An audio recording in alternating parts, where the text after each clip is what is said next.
हर्ष। और हर्ष लगातार जिस तरीके से बाज़ार में रिकवरी रही, बाज़ार में वॉलेटिलिटी देखने को मिली, अलग अलग तरीके से रिसर्च के माध्यम से आपके ज्ञान को भी समृद्ध कर रहे हैं और वहाँ पर कहाँ कहाँ मौके हैं वो एक्सपर्ट के माध्यम से समझाने की भी कोशिश कर रहे हैं। तो हर्ष, अभी हमने कुछ दिन पहले बातचीत की थी एफआईज को लेकर के कि विदेशी निवेशक कहाँ बढ़ा रहे हैं, फिर प्रमोटर्स को लेकर हमने बातचीत की। आज क्या कुछ रिसर्च और क्या कुछ डेटा आप लेकर के आए हैं? जी, तो सर हम लोगों ने जो आपने जैसा कहा प्रमोटर्स की हिस्सेदारी कहाँ बढ़ी घटी, एफआईज ने कहाँ देखा, अब हम लोग म्यूचुअल फंड्स लेकर आ रहे हैं कि कौन से म्यूचुअल फंड्स ने मार्च क्वार्टर में कहाँ पर खरीदारी करी है, कहाँ पर बिकवाली करी है। इसमें लार्ज कैप के टॉप 5 हो गए, मिड कैप के टॉप 5 हो गए और स्मॉल कैप के टॉप 5 हो गए। तो वो नंबर्स लेकर आए हैं। यहाँ पे सबसे पहली प्लेट लार्ज कैप से शुरुआत करते हैं। आप देखिए म्यूचुअल फंड ने मार्च क्वार्टर में कहाँ कौन से 5 बड़े स्टॉक्स हैं जहाँ पर खरीदारी करी है। एचडीएफसी बैंक, आप ये देखिए अतनु चक्रवर्ती ने यहाँ पे इस्तीफा दिया था, उसके बाद स्टॉक की पिटाई शुरू हुई थी, कई तरह की खबरें निकल के आई और ऐसे में म्यूचुअल फंड ने इस मौके को भुनाया, खरीदारी करी। एचडीएफसी बैंक इनके टॉप पिक में निकल कर आया मार्च क्वार्टर में। दूसरा स्टॉक है कोटक महिंद्रा बैंक। कोटक महिंद्रा बैंक की अगर हम लोग बात करें तो यहाँ पर भी पिछले कुछ समय से काफ़ी ज़्यादा दबाव था, लेकिन यहाँ पर म्यूचुअल फंड ने जो इस गिरावट में खरीदारी करी इस बैंकिंग स्टॉक में। भारतीय एयरटेल की बात करें, भारतीय एयरटेल में भी हाल ही में आरबीआई की तरफ से जो इनका एयरटेल मनी है, एनबीएफसी है, उसको परमिशन मिली और बहुत सारे जो ब्रोकरेज मान के चल रहे हैं आगे के लिए एक अच्छा बेट हो सकता है। इटर्नल यानी जोमेटो की बात करें, यहाँ पर भी जो है खरीदारी होती हुई दिखी है म्यूचुअल फंड के जरिए। और आईसीआईसी बैंक अपने 2021 के अगर प्राइस टू बुक वैल्यू देखें 2021 के लेवल पे आके खड़ा हो रखा है। तो ऐसे में तमाम जो नंबर्स थे हिसाब से दिखाते हैं कि म्यूचुअल फंड ने इन 5 स्टॉक्स पर काफी बुलिश रहे हैं। अब गिरावट कहें या फिर कहें कि बिकवाली कहां पर करी है उन्होंने अपने पोर्टफोलियो से, किन को बाहर निकाल दिया है यहाँ पर। तो यहाँ पर देखिए पावर ग्रिड पहला स्टॉक निकल कर आता है। पावर ग्रिड में यहाँ पर जो है बिकवाली करी है। संवर्धन मदरसन इंटरनेशनल दूसरा ऐसा स्टॉक हो जाता है। यहाँ पे आईओसीएल की बात कर लेते हैं, यहाँ पे तीसरा स्टॉक है। बीपीसीएल चौथा स्टॉक है यहाँ पर। और इसके बाद टाटा स्टील आता है। टाटा स्टील जबकि ऐसे समय में आप ये देखिए दिसंबर में सरकार की तरफ से कई प्रोटेक्टिव मेजर्स उठाए गए थे कि आने वाले दिनों में और बहुत सारी इस तरह की चीजें भी आई निकल के कि जो मार्च क्वार्टर है काफी बेहतर हो सकता है स्टील कंपनियों के लिए, लेकिन उसके बावजूद जो है यहाँ पर बिकवाली देखने को मिली है टाटा स्टील के अंदर म्यूचुअल फंड्स के। ये जो बेचने वाले नंबर है या खरीदने वाले नंबर कब के नंबर है ये? सर ये मार्च क्वार्टर के नंबर है, क्वार्टर 4 जी। हाँ, क्वार्टर 4 के नंबर है। तो इस क्वार्टर 4 के अंदर विडंबना भी बहुत सारी रही, जैसे कि अब आपने संवर्धना मदरसन बताया, तो ये टैरिफ और तमाम चीज़ों को लेकर के जो एक डर था इस पूरे सेक्टर को लेकर के, वो भी एक कारण हो सकता है। टाटा स्टील के कारण जो जिस तरह की दुनिया भर में संकट चला था स्टील और मेटल को लेकर के, तो ये सब तमाम कारण हो सकते हैं। लेकिन पहले जरा खरीदने वाले शेयरों पे बात कर लें। लार्ज कैप की टॉप 5 में सर देखिए जरा, ये कोटक बैंक, एचडीएफसी बैंक, भारतीय इटर्नल, आईसीआईसीआई बैंक, 3 बैंक हैं सर इसमें। एक आपका जहाँ से आप, चूँकि आप शादीशुदा नहीं है अभी तक, और शादीशुदा होते भी तो भी भाई बहुत सारे लोगों पे भाई अब आजकल इटर्नल का ही भरोसा है या स्विगी का भरोसा है, तो मतलब वो आपका फेवरेट रहा एक टाइम पे। अभी क्या इन 5 में से कहीं कुछ अच्छा लग रहा है? इनमें से कुछ जरा बताइए, आपकी टिप्पणी क्या रहेगी? साइड में ग्राफिक्स चलते रहेंगे ताकि आपको जज करने में आसानी हो के करके ग्राफिक्स के माध्यम से। प्रदीप सर को जरा। जी सर। आदि लगता है सर अभी करके ही, मतलब आप छोड़ेंगे मुझे, मतलब ये जो तरीके से आप शेयरों पे गुस्सा निकालते हैं कि नहीं ब्रेकअप हो गया, तो मुझे लगता है कि कर ही लेनी चाहिए। मतलब जो है कब तक शेयरों पे गुस्सा निकालेंगे आप? मतलब जो है इससे ब्रेकअप कर लिया, इससे टाई अप कर लिया। स्क्रीन पर दिखा दीजिए ग्राफिक्स जरा। जी देखिए भारतीय एयरटेल में विपुल जी मुझे लगता है कि अभी देखेंगे ऊपर से टॉप से ऑलमोस्ट 2164 से जिस तरीके का सेलिंग प्रेशर वीकली बेसिस पे आया था, अभी भी कहीं ना कहीं कंसोलिडेशन रेंज के अंदर है, लेकिन देखेंगे वैल्यू जोन में आ चुका है। मुझे लगता है कि 1830 जैसे प्रोमिनेंट वैल्यू जोन भारतीय एयरटेल जैसे स्टॉक ऐसे इतना अच्छे जोन पे मिलता नहीं है। एंड मुझे लगता है कि बाई करना चाहिए। अगर मैं बाई भी करता हूँ तो 1745 का एक स्टॉप लॉस जो रिसेंट लो था वीकली चार्ट में वो मेंटेन करना चाहिए। और 1830 के आसपास का प्राइस चल रहा है। 1780 एंड 1775 तक आपको इजीली प्राइस थोड़ा बहुत नीचे आते हुए दिखाई देंगे, तो बाय ऑन डिप करने का सलाह रहेगा। कोटक महिंद्रा बैंक 380 के आसपास का प्राइस चल रहा है। इजीली आपको एक बार 365 370 तक प्राइस मुझे लगता है कि इजीली मिल जाएंगे, वहां पे बाय करने का सलाह रहेगा। और एक बार आपको 398 का टारगेट, उसके बाद 415 का सेकंड टारगेट के लिए मुझे लगता है कि इजीली पॉसिबल है। आईसीआईसीआई बैंक का सेटअप अच्छा लग रहा है, वीकली चार्ट में ऑलरेडी अच्छा खासा रिकवर हो चुका है। मुझे लगता है कि नेक्स्ट अगर हम देखेंगे टारगेट 1411 तक होना चाहिए। और लास्ट 2 हफ्ते में ऑलरेडी स्टॉक ने अच्छा खासा रिकवर दिखाया है, 1200 के नीचे भी आ गया था, और इनफैक्ट 1200 से जिस तरीके से मूव आया है, एक बार फिर से मैं 1300 तक आता हुआ देख पा रहा हूँ। 1300 से आसपास बाय ऑन डीप करने का सलाह रहेगा, लेकिन जल्दबाजी में बाय करने का सलाह नहीं रहेगा। बीपीसीएल बीपीसीएल मुझे लगता है कि कहीं ना कहीं क्रूड थोड़ा रिड्यूस होना चाहिए। अगर 85 के नीचे थोड़ा बहुत आता है, 85 80 के नीचे, वो आज नहीं तो नेक्स्ट 2-3 महीना मुझे लगता है कि it will take some time, but फिर से थोड़ा बहुत वार खत्म होंगे तो आ ही जाएंगे। आपको 308 के आसपास का प्राइस चल रहा है, अच्छा खासा बेस ऑलरेडी बन चुका है। रिसेंट बाइंग करने का बढ़िया अपॉर्चुनिटी था 267 के रेंज पे, लेकिन अभी भी 308 के आसपास प्राइस है, 290 के आसपास प्राइस आपको मिलेंगे। अब तीनों चार स्टेट में इलेक्शंस चल रहा है। आफ्टर इलेक्शंस मुझे लगता है कि इसमें हाइक भी इंक्रीज होगा, प्राइस भी हाइक होगा, और उसके बाद फिर से ये स्टॉक आपको 345 350 तक भी मैं देख पा रहा हूँ, फिर से आपको आते हुए दिखाई देंगे। टाटा स्टील 210 के आसपास का प्राइस है, डिस्क्लेमर है क्लाइंटों के पोर्टफोलियो में हो सकता है। हमने 180 185 के आसपास हमने स्टार्ट किया था इसको कवर करना, और टाटा स्टील अगेन आपको 235 250 तक मूव आपको आते हुए दिखाई देंगे। मार्केट में इतना प्रॉब्लम आया, टाटा स्टील में नहीं आया, और कहीं ना कहीं मेटल स्टील काउंटर को लेके मैं अभी भी बुलिश हूँ, पॉजिटिव हूँ। और विपुल जी एकदम सही बात, फाइनली जोमेटो मुझे एक्चुअल में अच्छा लगता है, लेकिन जिस तरीके से बेस फॉर्मेशन हुआ है, मैं दो चीज मानता हूँ जोमेटो के लिए। या तो वैल्यू इन्वेस्टिंग करेंगे, अदरवाइज हम एक बार यहाँ पे ब्रेकआउट इन्वेस्टिंग करेंगे। तो मुझे लगता है कि वैल्यू जोन 210 के 213-14 के आसपास आया था, बहुत बढ़िया लेवल पे था। तो अगेन जो इसका टारगेट निकल के आ रहा है पोजिशनली 290 के आसपास, और 290 क्रॉस होने में फिर से एक बार आपको 315 तक मूव आपको आते हुए दिखाई देंगे। एंड डिमांड बहुत है मार्केट में, और गिग इकोनॉमी को लेके जिस तरीके का न्यूज आया था, मैं समझता हूँ कि ये स्टॉक थोड़ा बहुत पिटाई हो गया था, लेकिन बिल्कुल चलेंगे, कोई इसमें प्रॉब्लम नहीं है। और हम जैसे बैचलर लोगों के लिए, जैसे आप अलग अलग स्टेट में विजिट करते हो, तो जोमेटो स्विगी भरोसा है। बहुत शानदार सर। ये बात यहाँ पर निकल करके आई है, बेचने वाले खरीदने वाले दोनों को ही एक बार में पकड़ने की कोशिश यहाँ पर प्रदीप सर की तरफ से हुई है। ये बात हो गई लार्ज कैप को लेकर के, और अब जरा मिड कैप में आ जाते हैं, क्योंकि मिड कैप में अब अच्छी रिकवरी आ गई है। तो ऐसे में बहुत सारे लोगों के अच्छे प्रॉफिट भी बन रहे हैं, और बहुत सारे लोग खरीदारी के लिए शेयर ढूंढ भी रहे हैं। तो कौन से हैं जहाँ पर खरीदारी की गई है म्यूचुअल फंड की तरफ से, और वो कौन से हैं जहाँ पर बिकवाली तो कर दी गई है, पर हो सकता है फंडामेंटल अच्छे हो तो अगले क्वार्टर्स में बढ़ा भी दें। क्या आंकड़े निकल करके आ रहे हैं हर्ष जी? तो देखिए मिड कैप की तरफ बढ़ते हैं, तो मिड कैप में म्यूचुअल फंड ने कहाँ खरीदारी करी है? येस बैंक पिछले कुछ समय में, जैसे सुमितोमो मुत्सुई बैंक ने हिस्सेदारी यहाँ पे खरीदी, और उसके बाद से स्टॉक जो है डाउनफॉल में देखने को मिल रहा है। यहाँ पे सुजलॉन पिछले एक हफ्ते के अंदर 10% चढ़ता हुआ दिखा, काफी पॉजिटिव मूव आते हुए दिखे। ग्रो ने अपना नया 52 वीक हाई बनाया है। यहाँ पर वी मार्ट की बात करें, काफी रिपोर्ट्स हैं जो वी मार्ट को लेकर काफी पॉजिटिव दिख रही हैं, और एनटीपीसी ग्रीन एनर्जी के नाम पर स्टॉक में एक अच्छा तेजी जो है देखने को मिली। तो ये जो 5 स्टॉक्स है जहां पर मिड कैप में म्यूचुअल फंड ने जहां पे खरीदारी करी है, कौन से ऐसे 5 स्टॉक है जहां पे बिकवाली करते हुए देखिए मिड कैप स्पेस में?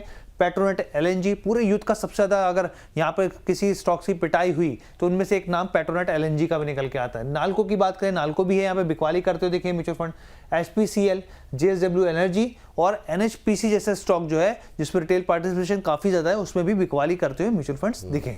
मतलब ये है कि मोटी मोटी कहानी अभी तक वही निकल के आ रही है। कम से कम बेचने में हम देख रहे हैं कि मेटल पावर को बेचा गया है। पेट्रोनेट ऑब्वियसली गैस से जुड़ी हुई कंपनी है, यहाँ पे बिकवाली की गई है। खरीदने में बैंकों पर फोकस रहा, लेकिन एक पावर में यहाँ पे खरीदारी की गई है, 2 पावर में, सुजलॉन और एनटीपीसी ग्रीन। सर पहले जरा गेनर पे आ जाते हैं, मतलब गेनर मतलब जो जहाँ पे खरीदारी की गई है उन पे आ जाते हैं। जरा ये लिस्ट लेकर के दिखा दीजिए। देखिए ये मिड कैप में कोई अच्छा लग रहा है आपको? एनटीपीसी ग्रीन पे हमारी बात हुई आज आपसे, ग्रो पे बात हुई, सुजलॉन पे बात हुई, वी मार्ट और येस बैंक छूट गए। इन 5 में से अगर कोई 1-2 आपको चुनने हो तो किसे चुनना चाहेंगे? ओनली ग्रो मुझे बहुत ही बढ़िया चार्ट लगता है, और इसमें हमारा फंडामेंटल भी कवरेज है। 245 to 50 इजीली आपको मिलेंगे, कोई इसमें प्रॉब्लम नहीं है। मैं ग्रो बेचूंगा नहीं, बहुत बढ़िया काउंटर है। और एनटीपीसी ग्रीन अभी भी डाउन ट्रेंड के बाद जो रिसेंट थोड़ा परफॉर्म किया है, लेकिन ओवरऑल मंथली बेसिस पे अभी भी इसमें मुझे लगता है कि it will take some time. V-Mart भी चार्ट अच्छा नहीं लग रहा है। सुजलॉन भी मैं अभी बैंड लिस्ट पे रखा हूँ, लेकिन सुजलॉन में आपको 52 53 के बाद मुझे लगता है कि एक बार 68 तक मूव आपको आते हुए दिखाई देंगे। लेकिन अगर किसी के साथ रहना है, ओनली फॉर ग्रो। और येस बैंक का सर कैरेक्टर ढीला है, नहीं लेंगे। बड़ा सब समस्या है। मतलब सुजलॉन के साथ तो बेचारी के साथ तो वही हो गया सर, वो ठुकरा के मेरा प्यार मेरा इंतकाम देखेगी, तो मतलब बैंड में रखा हुआ है। हाँ, क्या ही कहा जाए। इतना अच्छा बेचारे ने 40 से लेकर के 50 तक आपको पहुंचा दिया कि भाई प्रदीप जी ने बोला था 50 के ऊपर रुख बदलूंगा, लेकिन अभी भी नहीं मान रहे। चलिए अब जरा उस पर आ जाते हैं जहाँ पर म्यूचुअल फंड ने हिस्सा घटाया है। सर इसमें से पावर सेक्टर में दोबारा रैली आ रही है, हो सकता है नेक्स्ट क्वार्टर में आने वाले टाइम में कुछ परिवर्तन होता हुआ दिखाई दे। एनएचपीसी में जैसे कि अभी रिटेल होल्डिंग काफ़ी ज़्यादा अभी हर्ष बता ही रहे थे। जेएसडब्ल्यू एनर्जी में रिकवरी आई है हाल फिलहाल के अंदर। मेटल फिर से नाल्को है, हल्का की गई है पोजीशन, लेकिन एचपीसीएल और पेट्रोनेट एलएनजी भी इसमें शामिल है। आपका भी पॉइंट जहाँ पे बिकवाली की जा रही है इनमें से कुछ अच्छा लग रहा है, जहाँ आपको लगता है ठीक है उन्होंने बेच दिया लेकिन खरीदना चाहिए यहाँ पर? Okay, NALCO, right, okay. NALCO मुझे अच्छा लगता है, इसमें हमारा कवरेज है और 480 का टारगेट रहेगा, करेंट जोन से भी 20% का टारगेट। मुझे लगता है कि स्टॉक बेचना नहीं चाहिए। एक ट्रेलिंग स्टॉप लॉस मेंटेन कीजिए 385 के रेंज पे बने रहिए। डिस्क्लेमर है, क्लाइंटों के पोर्टफोलियो में भी ऑलरेडी है। पेट्रोनेट एलएनजी लिमिटेड 270 के रेंज पे है, ओवरऑल डाउन ट्रेंड में है, बेस दिया है, चार्ट स्ट्रक्चर ज्यादा समझ में नहीं आ रहा है और ये स्टॉक चलेगा नहीं। तो मुझे लगता नहीं कि इमीडिएट लेवल पे आपको बाय करना चाहिए। सो फिलहाल अगर आपके पास पोर्टफोलियो में है तो एक बार एग्जिट होने का व्यू बनाइए। एनएचपीसी 80.42 के आसपास है, ओवरऑल कंसोलिडेशन रेंज के अंदर फंसा हुआ है, एग्जिट होने का व्यू बनाइए। और सेकेंड स्टॉक है जेएसडब्ल्यू एनर्जी। जेएसडब्ल्यू एनर्जी विपुल जी, अच्छा लगता है, काउंटर अच्छा खासा बेस फॉर्मेशन इसमें हुआ है, एक बार वेट करके जाइए। जैसे ही स्टॉक 557 ये लेवल ब्रेक करके सस्टेन करेगा ना, उसके बाद विपुल जी यहाँ पे मुझे लगता है कि कुछ भी मोमेंटम पॉसिबल है। उससे पहले तो मैं मोमेंटम नहीं एक्सपेक्ट कर रहा हूँ, अभी तो फिलहाल मोमेंटम पॉसिबल नहीं होगा जी। चलिए ये बात निकल करके आई है इन शेयरों को लेकर के। इस बीच हमारे दर्शक ट्रेनिंग रेंज कह रहे हैं बाबूजी जन्मदिवस की हार्दिक शुभकामनाएं। कह रहे हैं बाबूजी हैं कौन विपुल सर? अंशुमान सर का बर्थडे तो जुलाई में है, शुभम जी का भी जुलाई में है। बाबूजी इस शो के प्रोड्यूसर हैं, करता धरता है, और हम जो सामने दिख रहे हैं, हर्ष सामने दिख रहे हैं, इसके पीछे उन्होंने बड़ी मेहनत रहती है। हमारी पूरी पैनल की टीम है, पूरी कैमरा पर्सन की टीम है। इसीलिए विपुल जी मैंने एक्सप्लेन किया है, कुछ लोग होते हैं बैक एंड में काम करते लेकिन का इंपॉर्टेंस बहुत ज्यादा होता है। हम तो डेली लोग हमको जानते हैं कि कौन प्रदीप है, कौन विपुल जी है, कौन हर्ष जी है, लेकिन के पीछे इतना टीम रहता है ये लोगों को पता नहीं होता पता रहता है। अब लेकिन लेकर के आते हैं किसी दिन एक ओकेजन पे बाबूजी को प्रोड्यूसर के तौर पे यहाँ बगल में बिठा करके कार्यक्रम किया जाएगा, या कम से कम एक बार दिखा दिया जाए। ट्रेनिंग रेंज ही परेशान है, तो ये बात यहाँ पर निकल के आई है। अब बचता है स्मॉल कैप। स्मॉल कैप पे जा चलते हैं हर्ष के पास। हर्ष बताइए स्मॉल कैप पे क्या स्थिति है? जी, स्मॉल कैप की बात कर लेते हैं। स्मॉल कैप में कहाँ पर म्यूचुअल फंड की जो है इनायत होती हुई दिखी है यहाँ पर, तो देखिए अर्बन कंपनी जो है यहाँ पर इन्होंने खरीदारी करी है स्मॉल कैप में। उज्जीवन स्मॉल फाइनेंस बैंक जो है ये उनकी पिक में रहा है। सिग्लिटी की बात करें, पिछले कुछ समय में दबाव था लेकिन उसके बाद एक अच्छा कमबैक आता हुआ दिखा। मनापुरम फाइनेंस की बात करें, और यहाँ पर जो है आइनॉक्स विंड जो है ये एक ऐसे स्टॉक्स है 5 जहाँ पर म्यूचुअल फंड ने स्मॉल कैप में खरीदारी करी है। बिकवाली कहाँ करी है? सम्मान कैपिटल, सम्मान नहीं मिलता हुआ दिखा म्यूचुअल फंड में। हालांकि जो है आप देखिए जो बड़े इन्वेस्टर्स थे यूएई की तरफ से वहाँ पे खरीदारी होती हुई दिखी। यहाँ पे एसबीएफसी फाइनेंस बैंक की बात करें, यहाँ पर बिकवाली हुई है। इजी ट्रिप कई बार आती है खबरें, प्लेज करते हुए स्टॉक्स को अपने देखते हैं, तो इजी ट्रिप जो है यहाँ पे बिकवाली है। मदरसन वायरिंग जो है यहाँ पर बिकवाली देखने को मिली म्यूचुअल फंड की, और क्रॉम्पटन जो है यहाँ पर भी बिकवाली होती हुई दिखी है। चलिए तो जरा पहले तो खरीदारी वाले पे नजर डाल लेते हैं। अर्बन कंपनी में रिकवरी आती हुई दिखाई दी है। आइनॉक्स विंड में रिकवरी अब आ रही है, बीते कुछ जब जो पावर में रिकवरी आ रही है। सैजिलिटी पे काफ़ी क्वेश्चंस आते हैं हमारे पास। उज्जीवन स्मॉल फाइनेंस बैंक में अब क्या करना चाहिए? काफ़ी लोग जब आईपीओ आए थे लोगों ने एंट्री ली, फंस गए। मन्नापुरम फाइनेंस में काफ़ी लोग बुलिश हैं सर। इन 5 में से कहाँ पर पॉजिटिव आप हैं? ओके, उज्जीवन स्मॉल फाइनेंस जी, देखिए उज्जीवन स्मॉल फाइनेंस अभी 59 के लेवल पे चल रहा है एंड इसका चार्ट स्ट्रक्चर विपुल जी ओवरऑल अभी भी मुझे लगता है कि खराब ही है। लेकिन जिस तरीके से बेस फॉर्मेशन हुआ है, एक बार आपको 64 आते हुए दिखाई देंगे। तो 64 65 में एक रेजिस्टेंस भी है, ज़्यादा पॉसिबिलिटीज उसके बाद मैं नहीं देख पा रहा हूँ। और उसके बाद अर्बन कंपनी 194 के आसपास, 134 के आसपास का प्राइस है। शॉर्ट टाइम में जितना भागना था विपुल जी भाग गया है। 107-8 से लगातार 135 136 आ गया है। मुझे लगता है कि प्रॉफिट बुकिंग देखने को मिल सकता है। 120 तक अगेन प्रॉफिट बुकिंग यहाँ पे चालू हो सकता है। तो एक बार करंट जोन से प्रॉफिट बुक करने का सलाह रहेगा। सेजिलिटी लिमिटेड 42-43 के आसपास का प्राइस है, बिल्कुल बाय नहीं करेंगे यहाँ पे जब तक 57 क्रॉस नहीं होगा। बाय करने का सलाह नहीं होगा क्योंकि ऑलरेडी स्टॉक बहुत डेटा अवेलेबल नहीं है इसमें, और काप एंड हैंडल फॉर्मेशंस का ब्रेकडाउन आके रखा है। जब तक ये फिर से घूम फिर के नहीं भागेगा, मुझे लगता है नहीं कि यहाँ पे इजीली कोई भी बाइंग अपॉर्चुनिटी किसी को भी ढूंढना चाहिए। ओके, और एक स्टॉक बताया आपने वो है सम्मान कैपिटल। सम्मान कैपिटल पे मुझे लगता है कि विपुल जी अभी यहाँ पे बाय नहीं करना चाहिए। 155 के लेवल पे अभी प्राइस चल रहा है। रिसेंटली एक तरफा एक मूव हो गया था, ऑलमोस्ट हमने देखा है वो मूव 124 130 से हो गया एक बार 189 तक, उसके बाद फिर से पिटाई हुआ और अभी कंसोलिडेशन रेंज के अंदर फंसा हुआ है। तो जी पैसा बनने का चांसेस मुझे लगता नहीं कि सम्मान कैपिटल में ज्यादा पॉसिबल है। और इजी ट्रीप लाइक ये ट्रीप, ओके, इसमें भी विपुल जी ये पेनी स्टॉक बन चुका है। अभी लगातार एक सेलिंग प्रेशर, वॉल्यूम भी अभी नहीं आता है। सो मुझे लगता है कि कहीं ना कहीं ये आपको ध्यान में रखना चाहिए और बाय बिल्कुल नहीं करना चाहिए। और क्रॉम्पटन, क्रॉम्पटन अभी 260 के आसपास का प्राइस चल रहा है। एक बार जैसे ही 271 ब्रेक करेंगे, आपको 271 ब्रेक करने के बाद ऑलमोस्ट 304 305 तक मैं देख पा रहा हूँ मूव आपको मिलेंगे।